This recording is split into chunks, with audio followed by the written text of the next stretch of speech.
A paz do Senhor, meus irmãos, vamos meditar na palavra do Senhor. E a palavra do Senhor, para nossa meditação no dia de hoje, está no livro de Gênesis, no capítulo 37, versículo 1 em diante, que diz assim: E Jacó habitou na terra das peregrinações de seu pai, na terra de Canaã. Estas são as gerações de Jacó. Sendo José de 17 anos, apacentava as ovelhas de seus irmãos. E estava com estes mancebos, com os filhos de Bila e com os filhos de Zilpa, mulheres de seu pai. E José trazia uma má fama deles a seu pai. Aqui já é conhecido praticamente de todos esse versículo, que fala que a Bíblia começa dizendo que a geração vai se contar sobre a vida de Jacó, mas aí ele dá uma mudança de uma hora para outra e começa a falar de José. E as pessoas, elas até hoje em dia já até percebem isso por conta de já ter sido ministrado em vários lugares por aí. Só que eu quero mostrar para vocês uma coisa a mais, além dessa situação que está acontecendo aqui. A história que vai contar de Jacó começa com José, falando de José no capítulo 37. Aí a história de José ela dá continuidade apenas no capítulo 39. E no capítulo 38 a história de José dá uma interrompida para poder falar da história de Judá. Veja bem, vai falar de Jacó, dá uma pausa, começa a falar de José, dá uma pausa, começa a falar de Judá e aí volta para falar de José no capítulo 39. No capítulo 38, o texto vai falar da queda de Judá. Vai falar de como estado desmoralizado está de Judá. Judá deixa de casar com uma das mulheres das tribos dos seus irmãos. Ele casa com uma mulher estranha. Ele anda com um adulão cujo nome era Ira. Esse cara ele desvirtua totalmente Judá. Ele entrega a seus filhos, um de cada vez, para Tamar para se casar, porque quem deveria ter se casado com ela era ele, porque dele viria o Messias. Ele rejeita esse princípio, casa com uma mulher estranha. Os filhos dele, dos dois filhos dele morrem. E ele está totalmente desmoralizado, totalmente acabado, totalmente fora da presença. Isso tudo acontece com Judá no capítulo 38. No capítulo 39 retorna a falar de José. Aí você conhece a história, José é preso, José vai para o Egito, José vira governador, né? E no capítulo 42, versículo 36, depois que a fome bateu lá, depois que os irmãos já tinham descido lá para o Egito, e aí José, que não tinha se dado ainda a conhecer aos seus irmãos, né? Como governador ele estava ali, disse que eles só poderiam retornar lá para comprar comida se eles levassem o seu irmão mais novo. Aqui no capítulo 42, versículo 36, preste bem atenção. Então Jacó, seu pai, disse-lhes: Tende-me desfilhado José, já não existe, e Simeão não está aqui. Agora levareis a Benjamim todas essas coisas vieram sobre mim. Mas Rúben falou a seu pai, dizendo: Mata os meus dois filhos, se tu não tornar a trazer, dá-mo em minha mão, e tu tornarei a trazer. Ele, porém, disse: Não descerás meu filho convosco, porquanto o seu irmão é morto, e só ele ficou.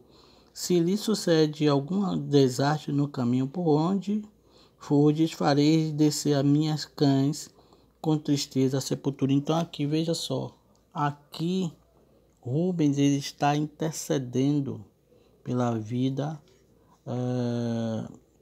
do seu irmão mais novo, pedindo ao pai para que confiasse nele, para que ele levasse o irmão e certamente ele traria de volta, e ele deixou de penhor os seus 2 filhos. Olha, eu sou a garantia de que eu vou trazer e eu vou penhorar meus 2 filhos caso aconteça alguma coisa com meu irmão. E Jacó disse: não, não vai, não vai. 43, capítulo 43. E a fome era gravíssima na terra. Versículo 8. Então disse Judá a Israel, seu pai: envia um mancebo comigo e levantar-nos-emos e iremos para que vivamos e não morramos, nem nós, nem tu, nem os nossos filhos. Eu serei fiador por ele, da minha mão o requererás, se eu não o trouxer, e não o puser perante a tua face, serei réu de crime para contigo para sempre. E se nós não nos tivéssemos detido, certamente já estaríamos segunda vez de volta. Então disse Israel, seu pai: pois que assim é, fazei isso. Tomai do mais precioso desta terra em vossas mãos e levai-o ao varão um presente. O que eu quero que vocês percebam aqui. Porque a intercessão de Rubem não funcionou e a intercessão de Judá funcionou diante de Israel, diante de Jacó.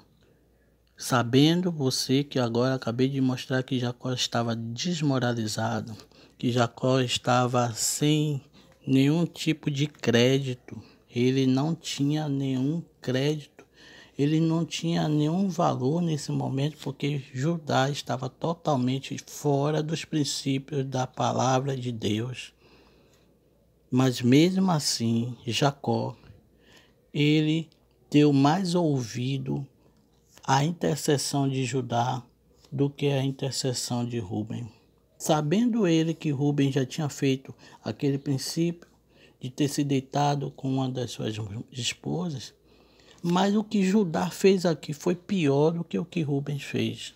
Mas ainda assim, Judá, ele foi ouvido pelo seu pai, e o pai deu um crédito no momento em que ele não tinha crédito nenhum. Você sabe o que é isso aqui? Aquele princípio de que você fez alguma coisa errada, muitas vezes para as pessoas, e você se arrepende. É aquele negócio que muitas vezes você falou uma palavra que você não deveria ter falado e machucou.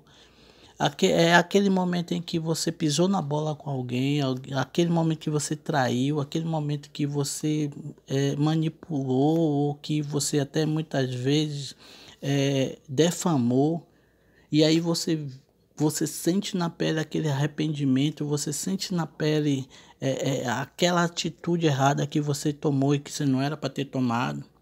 E aí, quando você se arrepende, Deus, ele não faz como o homem faz, te exclui, te joga fora, ele te deixa de lado, você nunca mais tem oportunidade. Não, essa passagem aqui está dizendo e está mostrando que ainda que você tenha caído, ainda que você tenha pecado, ainda que você tenha feito a piores das coisas, que você se arrepende, quando você se arrepende, Deus lhe dá uma outra oportunidade.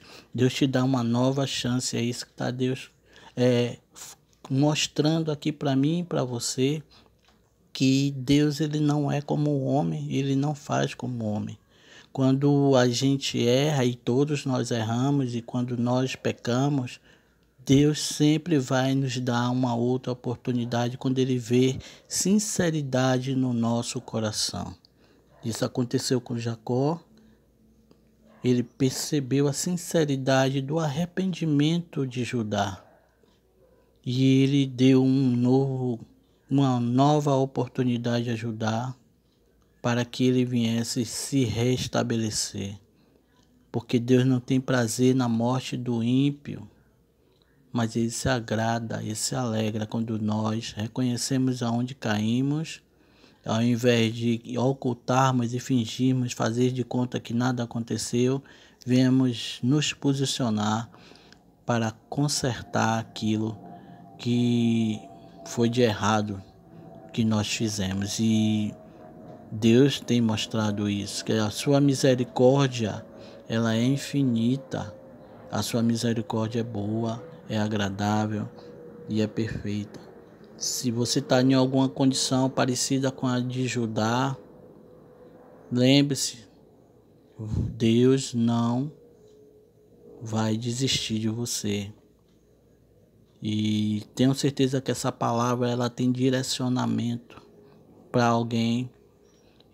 E Deus está querendo te falar com você, dizer que você está tendo uma nova oportunidade de se arrepender.